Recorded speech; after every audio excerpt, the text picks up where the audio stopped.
తాకట్లో ఉన్న బంగారాన్ని విడిపించి ఆ రోజున మార్కెట్ ధర కట్టి మిగిలిన డబ్బును మీకు అందిస్తుంది కొమ్మూరి గోల్డ్. మీకు బాగా నచ్చిన, బాగా ఇష్టమైన సి. నారాయణ రెడ్డి గారి ఒక్క పాట పాడమంటే ఏ పాట పాడతారు సార్? నన్ను ప్రభావితం చేసిన పాట, నన్ను ఆలోచింపజేసిన పాట 'అమరశిల్పి జక్కన్న'లో 'ఈ నల్లని రాళ్ళలో ఏ కన్నులు తాగాను.' హ్మ్. మేము స్కూలుకి నడిచి వెళుతూ ఉంటే రాళ్ల గుట్టలుండేవి మాకు.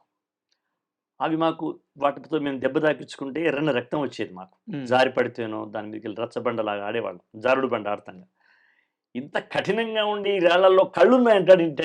ఏంటి ఈ పెద్ద మనిషి, అసలు ఈయనకి ఏం కవిత్వం ఇది అని ఆయన మీద రివర్స్‌గా ఆలోచించడంతో మొదలైంది ఆయన గురించి ప్రయాణం. హ్మ్.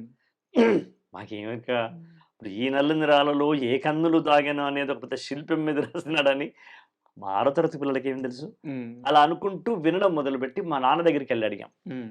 అప్పుడు నాన్న చాలా వివరించినాడాయన. ఈ నల్లని రాళ్ళలో ఏ కన్నులు తాగాను అనేది ఒక శిలను శిల్పంగా చేస్తున్నప్పుడు కళ్ళు నల్లగా ఉంటాయి కదయ్యా! హ్మ్. అందులో రాళ్ళల్లో కళ్ళను చూస్తున్నాడాయన. అది గొప్ప భావ వ్యక్తీకరణరా అని అప్పుడు మాకు అది కూడా పెద్దగా అర్థమైనట్టు లేదు.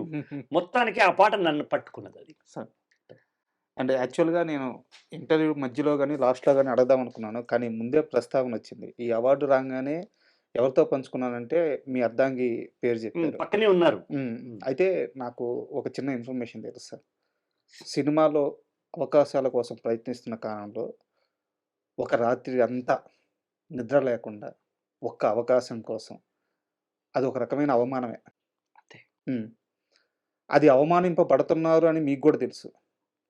ఆ రాత్రంతా నరకం అనుభవించి ఇంటికొచ్చి ఆమె భుజం పైన తలబెట్టి బో ఏడ్చి బోరున ఏడ్చి ఏడ్చి ఆ! సత్యం బాబు. ఆ! సత్యం రాజా. ఆ! ఈ మొత్తం ప్రయాణంలో ఆమె సహకారం, ఆమె తోడ్పాటు, ఆమె ప్రేమ అనంతం. దానికి దాన్ని మనం ఒక పరిధిలో చేర్చి చెప్పలేనంత. సార్. తన తోడ్పాటు లేకపోతే మనకు పాట లేదు. హ్మ్. ఒక్క మాట ఎందుకు అనవసరమా? అవసరమా? గవర్నమెంట్ జాబ్ వదిలేయడం అవసరమా? అని ఒక్క హ్మ్. వాక్యంతో పరిసమాప్తమయ్యేది నాది సినీ జీవితం. కానీ నా మీద ఆమెకున్న నమ్మకం కావచ్చు, హ్మ్. లేదా మేము పెళ్లి చేసుకున్నప్పుడు నేను ఆహ్, వెర్రి వెర్రి పాటలు, పిచ్చి పిచ్చి పాటలన్నీ ఆమె మీదనే అల్లి పాడిన క్షణాలు కావచ్చు. పాడారా? ఆహ్, ఉంటాయి గదా! ఇప్పుడు అప్పుడు ఎవరు ఆర్టిస్టు భార్య ఇష్టమైతే ఆమె బొమ్మ గీసి చూపిస్తాడు. హ్మ్. మేము ఆమె ఏదో కూనరాగం తీసి చూపిస్తాం. అంతే గదా! హ్మ్. అలా ఒక నమ్మకము ఏర్పడతది గదా! ఇతను ఇలా జేయగలడు అని. హ్మ్.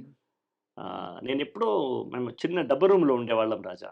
అంటే 3 వైపులా రేకులుండేవి. సార్. ఒక పైన రేకుండేది. ఒక సిమెంట్ గోడకు ఇటువైపు రేకులు, పైన రేకుండేది. హ్మ్. అందులో మేము కాపురం చేసాం. మా మొదటి కాపురం అది. అబ్బా!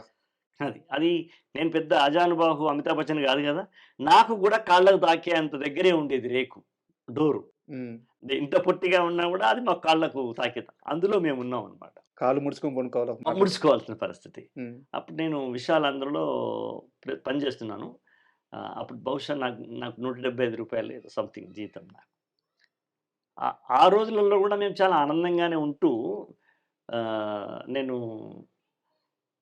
నడియడారిలో జాబిలి దిగి వచ్చింది అని నేను తన మీద పాట ఆ! ఇలా తమాషాగా ఉంటది గదా! ఇప్పుడు ఆమె కూడా పల్లెటూరు నుంచి వచ్చిన అమ్మాయి. హ్మ్. నేను అంతో ఇంతో పట్టణంలో చదువుకున్న అబ్బాయిని. సో, నా ఎక్స్‌ప్రెషన్స్ అన్నీ పాట రూపంలో ఉండేవి. కనుక ఆమెకు మరి ఏదో ఒక నమ్మకం అయితే ఉంది. ఇతను హ్మ్. వాళ్ళ నాన్న గూడా పాటలు రాస్తాడు. ఇతను గూడా వెళ్తా అంటున్నాడు. బహుశా బాగా చేయగలడేమో. అంతకు పూర్వమే నేను మెట్టుపెల్లిలో అంటే ఇదేమో ఒక జీవితం. బిగినింగ్ జీవితం. నేను గవర్నమెంట్ టీచర్‌గా ఉన్నప్పుడు కొంచెం బాగానే ఉంటాం గదా! అవును. ఆ అవును. రోజులలో. అవును. ఆ పల్లెటూరులో టీచర్‌ని. మాకేం తక్కువ. అప్పుడు మేము అప్పటికే నాకు కరీంనగర్ జిల్లాలో నాకు ఒక కలెక్టర్ సమావేశమైన, ఒక ఎమ్మెల్యే గారొచ్చిన నన్ను పిలవడము, హ్మ్. నాతోని ఉపన్యాసం చేయించడము, ఒక పాట చేయించడం. ఇవన్నీ తను చూస్తుంది గదా! ఓకే. అక్కడ ఉన్న పెద్దలు, సాహిత్య పెద్దలు ఉండేవాళ్ళు. అంద వెంకటరాజన్ గారని, ఆయన అవధాని. అట్లాగే శ్రీగారి శంకర కవి గారని ఒక పెద్ద కవి. వీళ్ళందరూ కూడా నా పాట విషయంలో, నా మాటల విషయంలో వాళ్ళు మెచ్చుకునేవాళ్ళు. హ్మ్. ఇదంతా చూస్తుంది గాబట్టి, ఏమో ఇతను కూడా తప్పేముంది వెళ్తే నిలబడతాడు కావచ్చు అనే నమ్మకం ఉమ్. నన్ను నడిపించింది ఆమె సపోర్ట్.